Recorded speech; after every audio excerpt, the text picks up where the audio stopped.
Heyo everybody, Haku here with my review of this week's new One Piece manga chapter. One Piece manga chapter 851, Tab End was the title of it, and I'm assuming that's some sort of reference to film, maybe referencing Pudding's Devil Fruit Power, but I have no clue really. I do believe that that's what it's referencing though. So at the very beginning, we had a lot going on this chapter. This was a hell of a way to kick off 2017 technically, since this leaked a week early, so it's technically supposed to be next week's chapter. So next week, I don't know if we'll leak a week early and get a chapter next week or not, or if next week will be off, so to speak. So yeah, either way though, we have a lot of stuff planned next week. I mean, next week is the new Walking Dead comics issue, but that's getting way off the point. But this was a really huge chapter, and I really liked it. So I'll start from the very beginning going through it. We have this really cool Fishman Island color spread. We have Usopp in this sort of pimp outfit, and Sanji looking like a goth proctologist. But really, I thought it had a lot of really cool designs. I liked the, it felt really Fishman Island themed. I love the colors they used, the different shades of blue, and Nami looking quite sexy. I am a fan of Nami's look there. So starting at the very beginning, we have Pudding joking around a bit about the whole situation, doing the whole bad guy monologuing, which I really enjoyed actually. I thought the dialogue there and her personality as an evil character was really cool, because I like Pudding a lot better as a villain than as a normal character, because I feel like if she was just a good guy, that she'd be kind of a bland and boring good guy. But as a bad guy, it adds a different layer to her character that I do enjoy personally. So she shoots through a wall and introduces us to this revolver with candy-jacketed bullets. And the candy, of course, as we've seen, buildings made of candy, weapons made of candy, it's apparently just strong as fuck, because it's armor-piercing, and it's built that way to affect the Vinsmokes who have iron bodies. And I guess they just, I guess that's just the rumor about them that even Big Mom's family knows. So we then have Pudding, Rabian, and Nitro mocking Sanji, which again really made me feel terrible for Sanji, but it was a really well written scene. I love the way they would have it interspersed between them making fun of him and then seeing Sanji in the rain trying to light the cigarette. It was really cool. And the art of Sanji trying to light the cigarette, and then the very end, his face at the very end, man, that was just, the art was so good. I really love that art. I'm just going to use that face as like my new feels reaction face from now on. Then next up, my favorite part by far, so much hype for Brook versus Big Mom. We saw a bunch of different groups last week, and that was the one group I pointed out. I was like, we didn't see any Brook or Big Mom. That's the only thing more I could have asked for, really. We got to see it, and just that little 1-2 page spread of Big Mom versus Brook, my favorite part. It was so good. Again, I love the dialogue where Big Mom's just like, why do you still stand, Soul King? And he talks about how it's up to Sanji and Luffy what happens with Sanji, and just talks down to her like, it's not up to you, those two are going to decide how this all plays out. And then, of course, the best part when he's just, young lady, who plans to die? When he said young lady, that is that's the best line from One Piece I've heard in a while. I loved that. What else? Oh yeah, and when Big Mom talks about his worst case scenario being Sanji not showing up, she has kind of a point. It's like, a lot of bad things can happen at any given point in time. Whatever you think is your worst case scenario, so much worse could happen here. But I thought it was really cool of Brook's character to say, we know that we may die, but we are not planning on it. Also the art, again, just in general, Brook's cracked skull face and the tattered coat looked really cool. And Big Mom looked badass, where she was just like big and imposing. She had Zeus and Prometheus in this scary combat mode.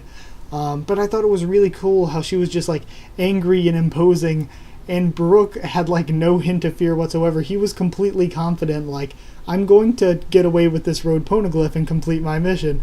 Like, no doubt whatsoever. I really, like, this is supposed to be the year of Sanji, more like the year of Sanji just getting broken down and torn apart. But really, this arc for me has just like, Brook has been the MVP for me right here. Brook and Carrot. Carrot took out like all of Brulee's group. That was pretty badass as well. But Brook is the first Straw Hat to really take on a Yonko in this way. It's really interesting that it's Brook, and I actually really like that it's Brook. Okay, so then moving on. One thing that was, I feel like we needed it. I feel like it was necessary for this chapter, but it wasn't the biggest, most hyped thing, was Waifu Carrot getting answers out of Brulee. And then Brulee's like, just ask the mirrors. And I thought that was actually a really, really funny moment where the mirrors just all like get excited. They're like, oh, me, I'm the mirror that's on this floor. I'm the mirror that's in the bathroom. And then Carrot and Chopper being shocked, like, holy crap, the mirrors talked. I thought that was really, really funny. And I can't wait to see the portraits that Carrot draws. I saw something in, now that I think about it, I don't even remember where I saw it. It was somebody, it must have been in the comment section of somebody's video. Maybe Roger's Base or some patch. I know I watch both of them. But somebody had mentioned, what if she likes to draw, maybe that's Carrot's dream for Carrot potentially joining the Straw Hats, is that she's a painter and she'll end up, she said she's never left Zoe, maybe she'll want to go everywhere and paint different things. I don't know. I think it's more going to be a comedy bit. I think that she's just going to have really crappy drawings. But who knows? Maybe she will actually be a painter. As for New Straw Hat, though, I think Carrot's actually kind of looking more likely to me. Because we have this really awesome backstory with Pedro and also the awesome backstory with Jinbei. And Jinbei saying he wants to join. But if neither of them get their presumed life taken back, then there's a good possibility that neither one of them could potentially make the rest of the journey with the Straw Hats. But we'll talk about that a little bit more when I get to the Jinbei section of this chapter. So we go back to Pudding, and we see Pudding's devil fruit, actually. And she has the Memo no Mi, which is OP as hell, altering people's memories, which is why I'm saying she's definitely 100% evil, because if she can alter people's memories, she could have altered her family's memories to make them not evil. So it's definitely seeming like she is a true evil character, which I like her better that way anyway. And she alters Reiju's memory to, of course, keep her being evil a secret. Now, I think this is going to obviously become a huge plot point. We're not just going to have Oda introduce a character who can manipulate memories without it being very important. Maybe she changes Sanji's memories of his family, gets rid of some, brings some good memories back with his mom or something that he had forgotten about. Maybe she messes with Luffy's memories in some way even, and we see some more of his childhood. I feel like there's a lot that could happen, and I feel like we would not be getting a power as big and OP as being able to change people's memories without it being used to reveal some hidden memory to we as readers, or just, moreover, just being used to make a big change in the story. So I think that Pudding is going to have a big, big role in the story as a villain, especially if she changes somebody's memories. That's very important. So then we get to Luffy at the end, Luffy and co. And Luffy's hands are actually really tearing. Opera says, Big Mom told me I gotta torture you if you won't tell me where Lola is, to Nami. And I thought it was a very funny moment as well, where Nami's like, no, don't tear your hands off, and also do not torture me, I don't feel like dying. And both Opera and Luffy yell at her, okay, make up your mind, what do you want? So I did think that was very funny. And then very, very end, Jinbei arrives, which I really, really love. Jinbei and Luffy's relationship is one of my favorite relationships in One Piece, and from my live reaction, it's a little hard to tell, honestly, even because I'm like, I don't know, I wasn't that shocked or surprised, but I think it's kind of hard to be shocked or surprised at Jinbei returning at this point, because I feel like seeing Jinbei earlier in the arc, we're like, okay, he's going to play a role in this arc. And since then, we as fans, readers, have just been waiting for him to come back. And honestly, I think maybe Oda should have brought him back a little bit sooner, because I think Oda waited so long that most fans weren't like, oh crap, Jinbei's back in the story, when's he coming in to meet Luffy and them? Most fans weren't really like that anymore. Most fans were just like, okay, we know Jinbei's coming back, he's probably going to rescue Luffy and Nami. Either that or maybe Peckham's or somebody will. There were only a few options we had, really, since Reiju and Sanji were elsewhere. So I do honestly feel like it was quite a bit predictable. Predictable, of course, doesn't mean bad. But it wasn't really shocking to me that he returned at this point, because we've just been waiting for him to return anyway. Now then, what else would I want to talk about? Oh yeah, what he lost. There were limbs on that roulette wheel, and we don't see one of Jinbei's legs on panels. It's possible that he lost one of his legs, but I don't think that he did. It's possible, and that could even work out best, like if he lost it from the knee down or something and just has a peg leg or whatever. That could certainly work out. What I do think he lost, however, is years of his lifespan, since we already... I feel like seeing that as part of Pedro's backstory was... I don't know if I want to call it foreshadowing, but it was definitely a hint for maybe that is what happened to Jinbei, because we were wondering, okay, what's the roulette wheel mean for Jinbei? And then we see what it meant for Pedro, and we're like, okay, that could be a hint for what it means for Jinbei. So if he did lose a bunch of years, then that leaves us in a place where we're going to have to try to get Pedro and Jinbei's years back, or else Pedro and Jinbei have a real potential of dying pretty soon. Especially since they said Pedro doesn't have much time left, and Jinbei's already, 40-some, 50-some? He's already a pretty old character, and for him to lose a significant amount of years, that could very, very much mean Jinbei is dying shortly as well. So that would be very, very bad, because I actually don't want to see Jinbei die. Like I said, I love his relationship with Luffy. I'm not sure that I want him to become the 10th main direct Straw Hat. I would really, really like that.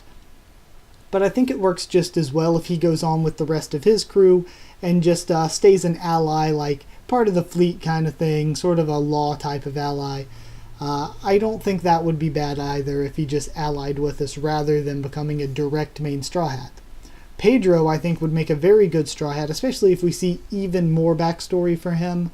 And it feels like he has he wants to see the dawn of the world. He has a dream he's willing to die for, and he's willing to die for the Straw Hats because he thinks they'll achieve that dream. I really feel a lot for Pedro as a character, and I feel like he could make a good Straw Hat, but again, that relies on us doing the same thing as I said for Jinbei, and finding some sort of way to get years of their life back, which we have no idea at all if that's possible. Big Mom took enough life from one of her own children to kill him. She killed one of her own children, who she supposedly cares about more than anything, and yet didn't give him any life back when she came back to her senses. So I'm not sure that she can give life back, which may mean that Pedro is screwed, and it could also mean the same thing for Jinbei. Now that's where Carrot comes in. We have both Carrot and Pedro joining us, and if one was going to become a Straw Hat, I feel like only one would have come with us on this journey. So if we have a nice backstory for Carrot, maybe find out a little bit more about her dreams and stuff. We already see that she's very, very capable at combat. She took out the entirety of Brulee's squad, essentially.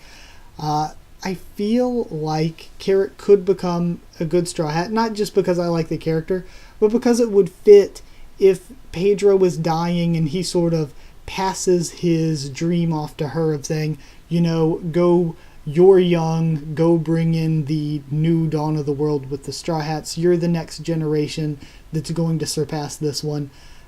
I could see that. That and Carrot just in general fits with the crew. She could even take over Pedro's sort of position as a lookout in the crow's nest and everything. I think that if Pedro died and it really affected Carrot and turned her into more of a, I don't know, right now she's a funny character, she's a likable character, but she doesn't have that deep of a story and personality, at least not like Pedro or any of the Straw Hats or Jinbei does. But I think that her character could become that, and we may be seeing some early signs of that here and there. But again, that's just theory. Right now I'm saying Jinbei most likely to join us, but then again maybe not, since he has his own crew and he may be dying here. Pedro second most likely, again, maybe dying here. We have a lot of shit going down, and no clue what it's all going to lead to. Also for this chapter as a whole, I really, really loved it. Every single moment this week was on point. I probably had more excitement for this chapter, wanted to watch more live reactions and reviews from other channels for this chapter than I have in even months maybe, because it just feels like, I don't know, I used to watch like all these reviews and live reactions every single week, and then ever since I started doing them myself, I started watching a little bit less, because I'm like, okay, I'll watch the ones I really like, King of Lightning, Roger's Base, Sunpatch, a couple others, some that I really like, I'll watch their videos, but I won't watch them like right when the chapter comes out. I'll just watch them when I have time. But for this chapter, I was hyped. I was like, I want to watch everyone's videos on this one. This one was really, really cool. So I think that is what makes me like it more than any of the other chapters we've had lately. And lately we've been on a roll where I've been giving a lot of very high scores. And again, I feel it'd be wrong to not give this one pretty much a perfect score, since it did have that excitement for me. Other than that, I would say I do think that my favorite part was Brook versus Big Mom. Just that one full spread page was my favorite part of this entire chapter. And if I would have changed anything about this chapter, I would say maybe, I don't know, we've seen a lot of stuff fleshed out. Like, we've seen so many scenes of Luffy and Nami just hanging around in the cell that some of them were definitely important, but some weren't that important. We've seen so much of that, and yet so very little. We cut out so much of Big Mom versus Brook. I would have honestly liked to see a little bit more of Big Mom versus Brook, and maybe a little bit less of Luffy and Nami in the cell. That's my only thing I would change, but even then, it's not my right to change it, and I thought this was very much more than what I would normally consider to be very, very good. This was essentially a perfect chapter. I liked every single page of it. So with that said, I think it would be a little bit wrong of me not to give it a perfect score. So I'll give it 10... Oh, time to think. 10 memory reels out of 10. Speaking of that, the memory reels kind of remind me of... in Black Butler, the Shinigami, the like Grim Reapers in Black Butler, the way they go through the people's memories and it looks like an old film reel. That's what it kind of reminds me of. But yeah, 10 out of 10. So I hope you guys liked the review. This is a bit of a long one, but it's because I really enjoyed this chapter and really wanted to talk a bit more about my thoughts on it and what it means, especially if I'm not going to have a review next week if the next one doesn't leak a week early. So anyway, sorry, getting distracted again. Like if you did like the video, comment down there, tell me what you thought of this chapter, what you thought of all my thoughts on it. There is a lot to discuss this week. Heck, I don't know what I'll do next week. I was planning on just maybe not doing a One Piece video other than the anime review, but maybe I'll do a discussion video or something like that. I'm not too good with theory, so I might not do one of those. So yeah, whatever. Subscribe for more One Piece, both anime and manga and more. Follow on Twitter if you want, and I'll try to keep you updated there as best I can on what I'm doing with the channel.